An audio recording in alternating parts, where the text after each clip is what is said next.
हमारी गुलामी भरी जिंदगी।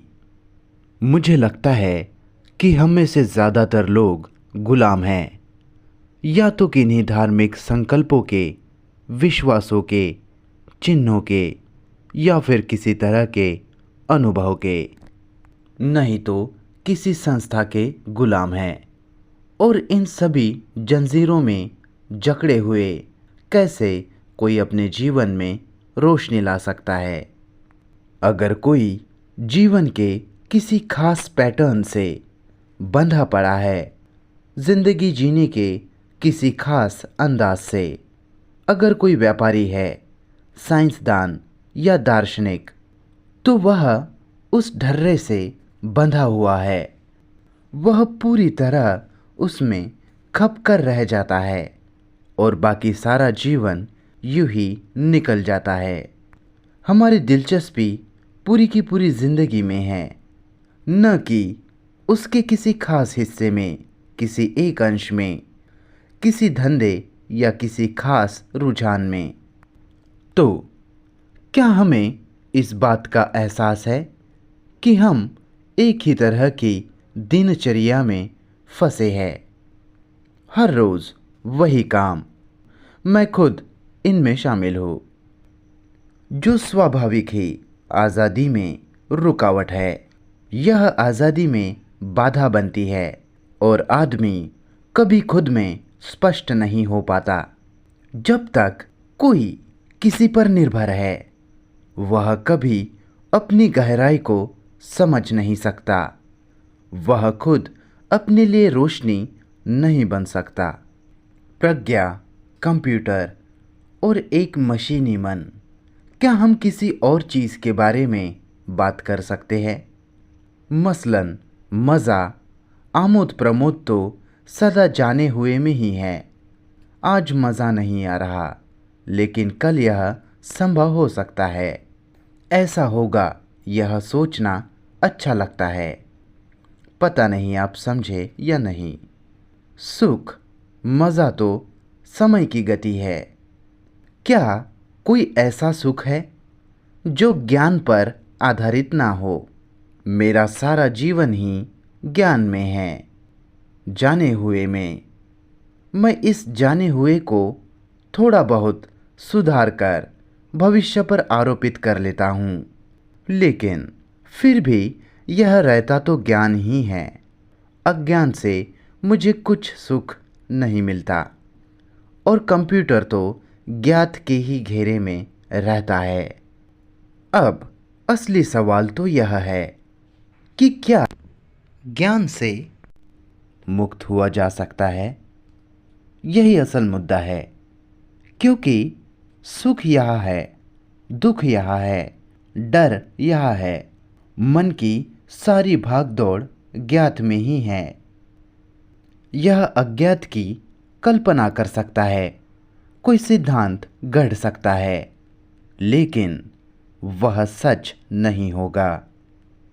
तो कंप्यूटर, केमिकल्स, जेनेटिक्स और क्लोनिंग वगैरह सब जाने हुए के ही दायरे में हैं। तो क्या जाने हुए से आज़ादी संभव है? ज्ञात ही आदमी को तबाह कर रहा है। खगोल भौतिक शास्त्री ज्ञात ही से स्पेस में जा रहे हैं। वह विचार द्वारा गढ़े साधनों के जरिए ही आकाशीय पिंडों और ब्रह्मांड की खोजबीन कर रहे हैं। वह उन यंत्रों के माध्यम से देखकर ही ब्रह्मांड की खोज कर रहे हैं, जो है उसे देख रहे हैं। तो यह अभी भी ज्ञात है। प्रश्न: अभी अभी मेरे दिमाग में एक बहुत ही दिलचस्प बात आई है। आदमी का दिमाग जैसा कि वह अब है, जिस तरह से वह काम कर रहा है, खतरे में है।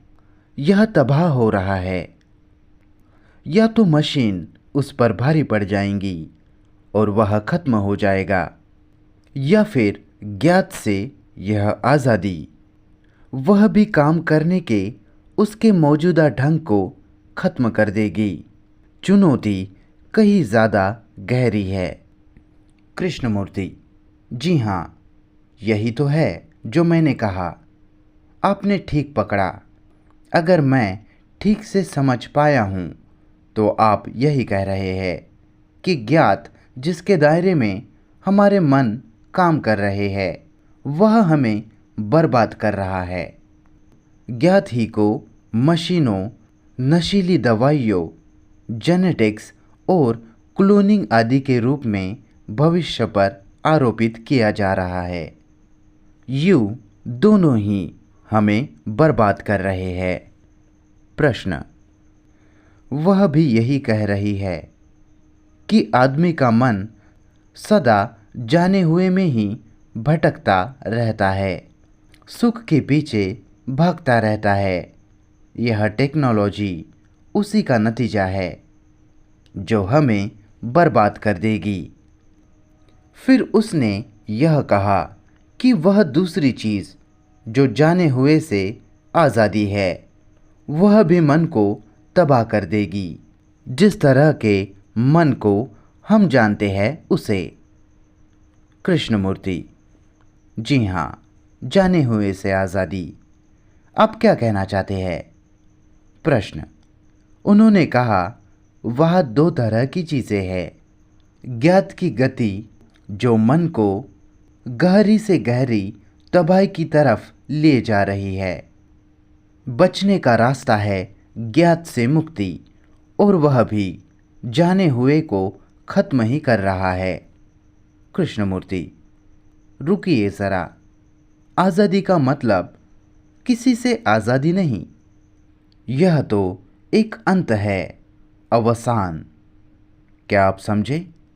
प्रश्न, क्या आप यह कहना चाहते हैं कि जाने हुए से यह आज़ादी कुछ ऐसे स्वभाव की है कि आप यहाँ किसी चीज़ को खत्म नहीं करते, यानी कि मन की सोच विचार की अपनी जगह है? क्या आप यह कह रहे हैं कि इसी में आज़ादी है? कृष्णमूर्ति, मैंने कहा वह सिर्फ आज़ादी है, जाने हुए से आज़ादी नहीं। प्रश्न, मेरा मतलब है कि मन एक खास तरीके से काम करता है, जिसे हम कहते हैं कि आदमी का मन एक निश्चित ढंग से काम करता है। तकनीकी तरक्की आदमी के मन के लिए चुनौती बन रही है, दबाव डाल रही है उस पर।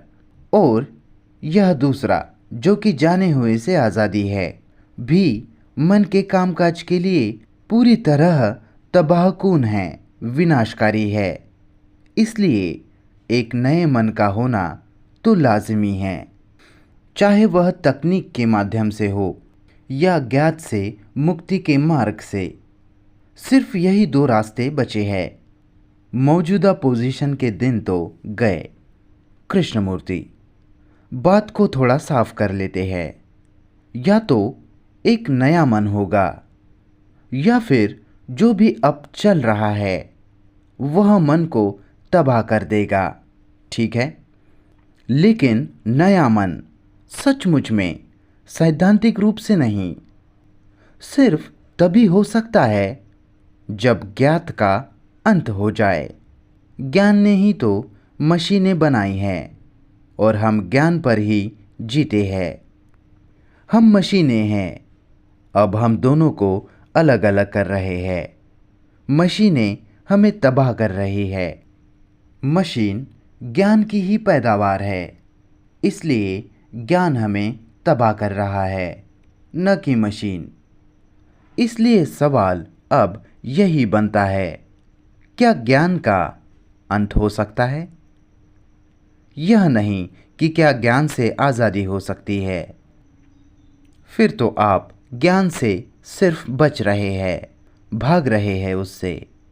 प्रश्न, सवाल यह है कि क्या ज्ञान का, उस ज्ञान से निकले एक्शन का अंत हो सकता है? ज्ञान से उपजे कर्म का अंत हो सकता है, ज्ञान का खात्मा नहीं हो सकता। कृष्णमूर्ति, हो सकता है। प्रश्न, और ज्ञानजनिक कर्म का? कृष्णमूर्ति, कर्म तो ज्ञान से मुक्ति है। प्रश्न, ज्ञान का अंत नहीं हो सकता। कृष्णमूर्ति, हो सकता है जनाब। प्रश्न, जब आप सारे ज्ञान के अंत की बात करते हैं तो आपका मतलब क्या है? कहना क्या चाहते हैं आप? यह सिर्फ ज्ञान ही तो है। कृष्णमूर्ति, यह सिर्फ ज्ञान है, ज्ञान का अंत नहीं। पता नहीं मैं अपनी बात समझा पा रहा हूँ या नहीं। प्रश्न, जनाब, खुद को बचाने की एक ज़बरदस्त प्रवृत्ति है और यह सिर्फ ज्ञान है, और आप पूछते हैं कि क्या ज्ञान का अंत हो सकता है, जिसका मतलब है खुद का खात्मा। नहीं, मैं समझ रहा हूँ आप जो कह रहे हैं। थोड़ी देर के लिए मैं खुद ही के अंत की बात छोड़ देता हूँ। मेरा कहना है कि कंप्यूटर, जिसमें सारी टेक्नोलॉजी शामिल है, और मेरा यह जीवन दोनों ही ज्ञान पर आधारित है। इसलिए दोनों में कोई विभाजन या सीमा रेखा नहीं। प्रश्न, यह बात तो समझ में आती है। कृष्णमूर्ति, यह बड़ी ज़बरदस्त बात है। जब तक हम ज्ञान में जीते हैं, बंधा बंधाया रोज़मर्रा का यह ढर्रा, यह मशीनी ढंग हमारे दिमाग को तबाह कर रहा है। मन तो ज्ञान है, इसलिए यह कहने का तो कुछ मतलब नहीं कि वह खुद को ज्ञान से मुक्त करे। देखे इसे, वह सिर्फ मन है जो कि ज्ञान है। मैं आपको कुछ बताने जा रहा हूँ। आपने देखा, आपने खुद ही अपना रास्ता रोक रखा है। यह मत कहे कि यह नामुमकिन है। अगर आप यह कहते हैं कि यह असंभव है, तो आप कंप्यूटर की खोज नहीं कर सकते थे। यहाँ से आगे बढ़े। जब मन यह कहता है कि उसे आज़ाद होना ही है, तो फिर जो भी वह करता है वह सब ज्ञात के ही दायरे में होगा। तो उस मन की अवस्था क्या है जो यह जानता है, जो पूरी तरह से सजग है कि वह सिर्फ ज्ञान है, इसके बारे में जो चेतन है। मैं तो आगे बढ़ गया, आपने नहीं देखा। अब यहाँ पर हुआ क्या? यह तो साफ है कि ज्ञान एक गतिशीलता है। ज्ञान गतिशीलता के ही जरिए इकट्ठा किया जाता है। इसलिए ज्ञान एक गति है, इसलिए समय, वह सब कुछ गति है। प्रश्न, आप मन की उस अवस्था की बात कर रहे हैं जब समय रुक जाता है। कृष्णमूर्ति, वही आज़ादी है। समय गति है। क्या मतलब है इसका? यह बहुत ही दिलचस्प है। मुझे इसे ज़रा स्पष्ट करने दे। मन ने कंप्यूटर की खोज की। कंप्यूटर से मेरा मतलब है सारी की सारी तकनीकी जानकारी, जिसमें जेनेटिक्स, क्लोनिंग और केमिकल वगैरह सब शामिल है।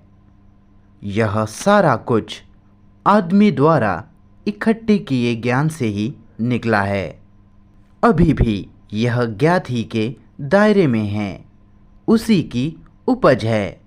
उसमें इसके अनुमान, ख्यालों की उड़ान और सिद्धांत, तथा फिर उन सिद्धांतों का खंडन वगैरह सब कुछ शामिल है।